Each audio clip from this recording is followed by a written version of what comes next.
আবারও কিন্তু সুখবর পেতে যাচ্ছেন সরকারি কর্মচারী কর্মকর্তারা। মহার্ঘ ভাতার যে সিদ্ধান্ত থেকে সরে এসেছিলেন সরকার, সেই সিদ্ধান্ত থেকে আবারও পরিবর্তন করে মহার্ঘ ভাতা দেওয়া হচ্ছে কিনা আজকের ভিডিওতে থাকবে। আপনারা ইতিমধ্যে দেখতে পেয়েছেন যে সরকারি কর্মচারীদের ঐক্য পরিষদের নেতাদেরকে দিয়ে ডেকেছেন প্রধান উপদেষ্টা, এবং মহার্ঘ ভাতার বিষয়ে যে বিষয়ে জানালেন অর্থ উপদেষ্টা ৯ ফেব্রুয়ারি ২০২৫-এ প্রকাশিত আজকের সংবাদ সেই সম্পর্কেই থাকবে। পুরো ধারণা পেতে সম্পূর্ণ ভিডিওটি না টেনে দেখুন। আর আমাদের পরিবার যারা নতুন সদস্য আছেন, চ্যানেলটি সাবস্ক্রাইব করে আমাদের সাথে থাকুন। তো চলুন মূল আলোচনায়।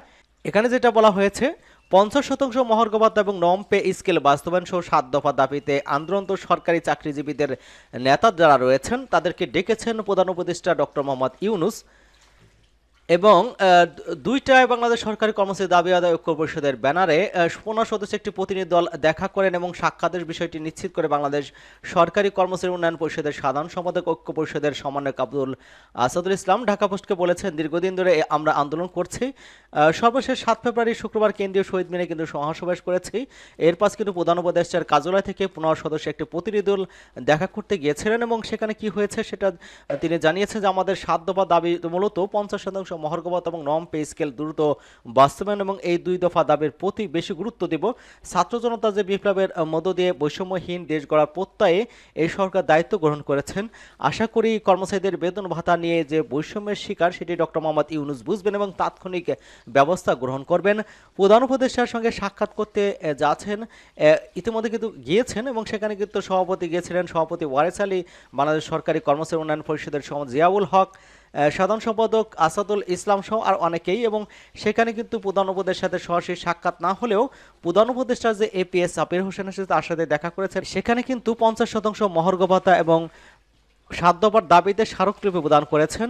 এবং এখানে যেটা বলা হচ্ছে যে মহার্ঘ ভাতা বিষয়ে যা জানালেন অর্থ উপদেষ্টা, সরকারি কর্মকর্তা কর্মচারীদের মহার্ঘ ভাতার বিষয়ে এখনও কোনো সিদ্ধান্ত হয়নি জানিয়েছেন অর্থ উপদেষ্টা সালাউদ্দিন আহমেদ। তিনি বলেছেন, এখনও সরকারি কর্মকর্তা কর্মচারীদের মহার্ঘ ভাতার বিষয়ে সিদ্ধান্ত নেওয়া হয়নি। সরকারের আয় ব্যয় ব্যালেন্স করতে হয়। এখানে যেটি বলতে যাচ্ছেন যে সব ব্যয় এখনও কিন্তু বাতিল করা হয়নি বা দেওয়া হবে এমন কোনো সিদ্ধান্ত নেওয়া হয়নি। অর্থাৎ এখানে আন্দোলনের জোরালো কারণে কিন্তু ইতিমধ্যে সরকার কিন্তু পিছু হটতে বাধ্য হচ্ছে, কারণ ইতিমধ্যে কিন্তু ১ মার্চ থেকে কর্মবিরতিতে যাচ্ছেন সরকারি কর্মচারী এবং কর্মকর্তারা, যার পরিপ্রেক্ষিতে কিন্তু তারা নতুন করে সিদ্ধান্ত আসতে পারে এমনটা কিন্তু আভাস পাওয়া যাচ্ছে। এবং সচিবালয়ের বিটিএ কর্মরত সাংবাদিকদের সংগঠন বাংলাদেশ সিকিউরিটিয়ার্স রিপোর্টস ফোরামের আয়োজিত দেশের অর্থনীতি রেমিডেন্সের ভূমিকা বিষয়ক মত বিনিময়ের সময় অর্থ উপদেষ্টা কথা বলেছেন। তিনি বলেছেন যে আন্তর্জাতিক মুদ্রা তহবিলের সব শর্ত মানা হয় না, এই জন্য অনেক সময় কিন্তু বলা হয় আইএমএফ এর শর্ত ফেল করেছে বাংলাদেশ। শিক্ষকদের জন্য আগামী বাজেটে কিছু করার চিন্তা করেছেন বলে জানিয়েছেন অর্থ উপদেষ্টা। তিনি বলেন, আমরা দেখেছি আগামী বাজেটে তাদের জন্য কি করা যায় চেষ্টা করে যাচ্ছি। প্রবাসীদের উদ্দেশ্যে ডক্টর সালাউদ্দিন আহমেদ বলেছেন, রেমিডেন্স সরাসরি না পেটে যদি হুন্ডিতে পাঠানো হয় সেক্ষেত্রে কিন্তু সরকারি হিসাবে টাকা যুক্ত হয় না। এটা হচ্ছে নেতিবাচক। আমরা দেশের যারা প্রবাসী কর্মী তাদের অধিকাংশ অদক্ষ, কিন্তু ভারত শ্রীলঙ্কা বিভিন্ন দেশের কর্মীরা সবাই দক্ষ, তারা লেখাপড়া করে যায়, স্কিল নিয়ে যায়। এখন থেকে কিন্তু দক্ষ কর্মী পাঠানোর উপর জোর দিতে হবে। শিক্ষকদের জন্য আগামী বাজেটে কিছু করার চেষ্টা করেছেন বলে জানিয়েছেন অর্থ উপদেষ্টা সালাউদ্দিন আহমেদ। তিনি সচিবালয় বিটে কর্মরত সাংবাদিকদের সংগঠন বাংলাদেশ সিকিউরিটিয়ার রিপোর্টস ফোরামের আয়োজিত দেশের অর্থনৈতিক রেমিডেন্সের ভূমিকা বিষয়ক মত বিনিময়ের সময় তিনি একথা বলেন।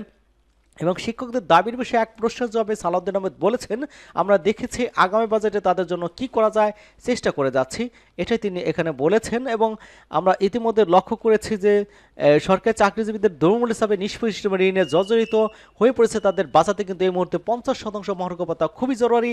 এবং এই সরকারি চাকরিজীবী ফোরামের কিন্তু জোরালো দাবি এসেছে যে তাদের পক্ষ থেকে, এবং ১ মার্চ কিন্তু তারা কর্মবিরতিতে যাচ্ছেন এমনটা কিন্তু শোনা যাচ্ছে। এবং সরকার মহার্ঘ ভাতা প্রদানের জন্য ইতিমধ্যে যে কমিটি গঠন করে দিয়েছিল সেই কমিটি কিন্তু মিটিং হয়েছে ইতিমধ্যে ২টি, এবং তারা কিন্তু সুপারিশ করেছিল যে সর্বনিম্ন ৪,০০০ টাকা এবং সর্বোচ্চ ৭,৮০০ টাকা করে 10% এবং 20% হারে মহার্ঘ ভাতা দেওয়া হোক এমনটা কিন্তু সুপারিশ করেছিল। কিন্তু অর্থ মন্ত্রণালয়ের সে সায়নাকি থাকায় কিন্তু সেরা পিছিয়ে যায় এবং বাতিল হওয়ার গুজব ওঠে। পরবর্তী কিন্তু অর্থ উপদেষ্টা বলেছেন এটা দেওয়া হবে না, এ বিষয়ে কিন্তু সিদ্ধান্ত হয়নি, যার পর কিন্তু কর্মচারীরা কিন্তু ক্ষোভে ফেটে ওঠেন এবং এক পর্যায়ে কিন্তু ৭ই ফেব্রুয়ারি তারা কেন্দ্রীয় শহীদ মিনারে মহাসমাবেশ করেন। এবং যদি তারা অবিলম্বে এটা কার্যকর না করা হয় সেক্ষেত্রে কিন্তু কঠোর কর্মসূচি অর্থাৎ ১ মার্চ তারা কিন্তু সারা দেশে কর্মরত যাবেন সরকারি কর্মচারীদের, সেক্ষেত্রে কিন্তু সরকার ইতিমধ্যে কিন্তু আশ্বাস দিয়েছেন, তাদের সাথে দেখা করেছেন এবং এটা আশ্বাস দিয়েছেন যদি দ্রুত এই বিষয়ে সমাধানে আসবেন। অতএব বোঝা যাচ্ছে যে সরকারি কর্মকর্তা কর্মচারীরা নতুন সুখবর পেতে যাচ্ছেন, এমনটা কিন্তু আমরা বলতেই পারি। সকলকে ধন্যবাদ জানাচ্ছি এবং আমাদের চ্যানেলকে যারা এখনো সাবস্ক্রাইব করেননি চ্যানেলটি সাবস্ক্রাইব করে আমাদের সাথে থাকুন।